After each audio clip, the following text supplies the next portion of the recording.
What's up, everyone? I'm Joe Pomp, and this is the Joe Pomp Show. Today, we're going to talk about Formula One and why it's become one of the world's fastest growing sports leagues. So I was fortunate enough to attend the Miami Grand Prix this past weekend as a guest of McLaren and OKX, and the event was incredible. Obviously, Max Verstappen and Sergio Perez finished 1-2, and Red Bull looks like they're in a class of their own right now. But more importantly, the second year of this event might have been even bigger than the first. For example, 270,000 people attended the venue over 3 days this past weekend. That's 30,000 more people than last year. Dolphins owner Steven Roth debuted his brand new, permanent, 190,000 square foot paddock club that cost $100 million to build. And there were celebrities all over the place.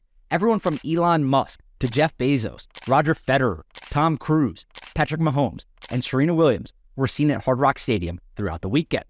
But most importantly, I think this race is the perfect example to showcase how far Formula One has come over the last 7 to 8 years. Now, when Liberty Media purchased Formula One in 2016 for $4.4 billion, the sport looked drastically different than it does today.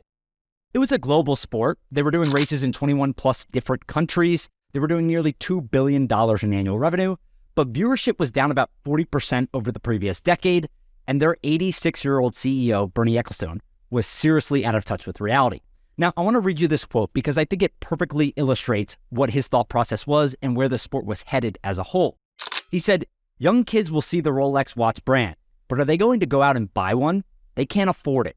Our other sponsor, UBS, these kids don't care about banking. They haven't got enough money to put in the bloody banks anyway. That's what I think. I don't know why people want to get the so-called younger generation. Why do they want to do that? Is it to sell them something? Most of these kids haven't got any money. I'd rather get to the 70-year-old guy who's got plenty of cash. So there's no point in trying to reach these kids because they won't buy any of the products here. And if marketers are aiming at this audience, then maybe they should try to advertise with Disney. I'm not interested in tweeting, Facebook, or whatever this nonsense is. I tried to find out, but in any case, I'm too old-fashioned. I couldn't see any value in it." I mean, that is absolutely an incredibly iconic quote. But this is where Liberty Media comes in. They essentially saw a sport that had hundreds of millions of fans globally, and it was severely undermonetized. If you looked at Formula One's revenue at the time, it was $1.8 billion when the sport was acquired by Liberty Media. That was drastically lower from the NFL, MLB, and NBA. They were doing anywhere between 2 to 10 times or 12 times more revenue than Formula One, despite having drastically smaller fan bases. So this is where Liberty Media comes in and they say, hey, look, we have this undermonetized audience that's global. We can do something here. And that's when the fun began. They implemented a plan to go digital first. They wanted to attract a whole new set of fans and stop the aging of the fan base and actually make it younger. They launched an OTT streaming network called F1 TV. They set up an esports series. That's all 80% of the viewership come at less than 35 years old. They relaxed league-wide social media policies. For those that don't know, the teams couldn't share official race footage on their Twitter accounts, on their Instagram accounts. Lewis Hamilton actually got in trouble for trying to use Snapchat in the paddock. The general idea was that the rights holders didn't want other people to infringe on those rights. But as we all know, that is not how it works in today's world. But more importantly, nothing was more beneficial to the sport as a whole than their partnership with Netflix. Everyone knows by now that they launched F1 Drive to Survive, a partnership. It's a docuseries with Netflix. It gives you a behind-the-scenes look at the inner workings of the paddock, things you typically wouldn't see throughout the sport, the politics, the rivalries, the teams, all of that stuff. It allows you to see the personality of the drivers, and it has been instrumental. The results have been fantastic. If you think about the first season, there was two teams. Mercedes and Ferrari actually refused to participate in the first season because they thought it was dumb. They didn't think it was going to be beneficial to the sport as a whole, and they didn't want to give away secrets and stuff like that. Now, they're currently filming season 6, and it has been a tremendous asset to the sport. It's a primary driver of growth in the United States, but also worldwide for the sport as a whole. Formula One weekends also look different today than they did in the past. They now look like music festivals almost, right? There's concerts throughout the weekend. There's fan engagement events every single day. And hundreds of thousands of people pack every single venue all across the world just to get the chance to potentially see their favorite driver. And this entertainment-first approach on social media and digitally has completely changed the complex of the audience. Formula One is now the world's fastest growing sports league on social media. If you compare it to the UFC, PGA Tour, WWE, NBA, NFL, MLS, whatever it is, Premier League, they're growing faster on social media. And this has resulted in a dramatic shift in the audience of their fan base. The average Formula One fan age has dropped from 36 years old in 2017 to 32 years old today. That's lower than the MLB, NFL, NHL, and NBA. And Liberty Media now says that 1 out of every 3 fans, 33% of their audience, didn't even watch the sport 4 years ago. That's how drastic of a difference they have made to the sport as a whole.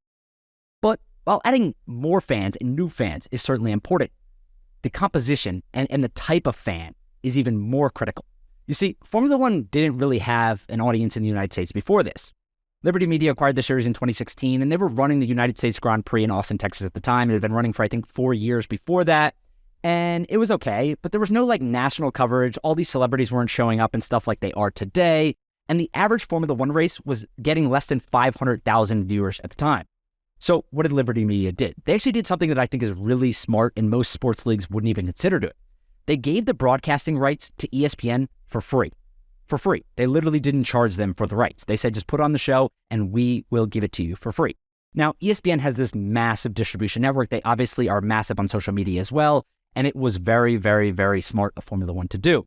So if you look at what happened since then, people have discovered the racing. When you combine that with Netflix and the audience growing, viewership in the United States has skyrocketed. The average race in the United States now gets 1.2 million viewers this year. This past weekend's race was on ABC. It is tremendous upside, not only for ESPN. They're now paying $75 million per year for the rights. It went from $0 to $5 million, or 15, and then $75 million today. So the composition of their agreement has drastically changed, and Formula One is now making more money than ever before in the United States. More importantly, people are showing up to races, right? That's where these organizations and these teams can really make more money. The United States Grand Prix, for example, last year in Austin, Texas, attracted 440,000 fans, which was an F1 record over a 3-day weekend, and it was drastically up from the 264,000 fans that they had in 2018.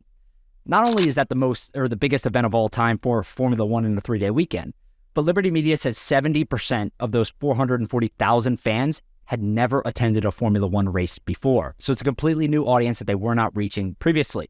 And this growth isn't slowing down.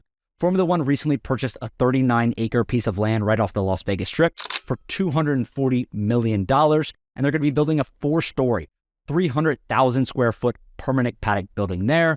And starting this year, the United States will have 3 Formula One races. It's more than any other country in the world, and they'll be in Miami, Austin, and Las Vegas. Now, I don't necessarily think that Formula One's going to be adding another U.S. race anytime soon. We're just getting to 3 this year with the inaugural Las Vegas Grand Prix. And there's already races in Canada, Mexico, Brazil, right? So these time zones are already really well covered by Formula One. And my guess is a place like Africa or somewhere like that ends up getting a Grand Prix before another U.S. city. But I do think that Formula One is taking an interesting approach in the United States. If you look at Las Vegas, they're holding their first race there this year. The way Formula One traditionally works, for those that don't know, it's a very asset-light business. So they go and they essentially rent their audience and their IP to an event organizer. Someone pays them $40 to $50 million to host a race at their track, and then they benefit from ticket sales and all this other stuff. But they're taking a different approach in Las Vegas. Formula One is actually going to be putting on the event themselves, right? So they're going to be taking much more of the risk. They're going to have to do a bunch of the logistical stuff and so forth. But that also means that they can make more money, right? The upside is there for them. And my guess is that it's probably going to be a little bit more difficult to figure out. Maybe year 1 isn't amazing. It gets better in year 2, just like Miami did. But ultimately, if this works out for Liberty Media and Formula One as an organization, they're going to make tremendously more money than they would by just loaning out their IP and their audience to event organizers and paying a fee. And they'll probably do this more often. So be on the lookout for that. The structure of these races and the organization of the business behind it might be changing into the future. But it's obviously extremely impressive what Formula One has done as a whole. The organization was trading at a $4.4 billion market cap when they were acquired in 2017, and they now trade at a $16 billion market cap. Liberty Media has already made over $10 billion on this deal, and it's really impressive. The sport is growing faster than it's ever grown before. I'm really enjoying it, and I hope you are too. More importantly, I hope you learned something from this video. If you did, please go and subscribe to the full podcast. It's called The Joe Pomp Show. It's on Spotify, Apple, Google, wherever you get your podcast. Subscribe to it so these episodes automatically show up in your feed. Leave a review. Tell me what I can be doing better, what I'm already doing well, etc., etc. And we'll talk later this week.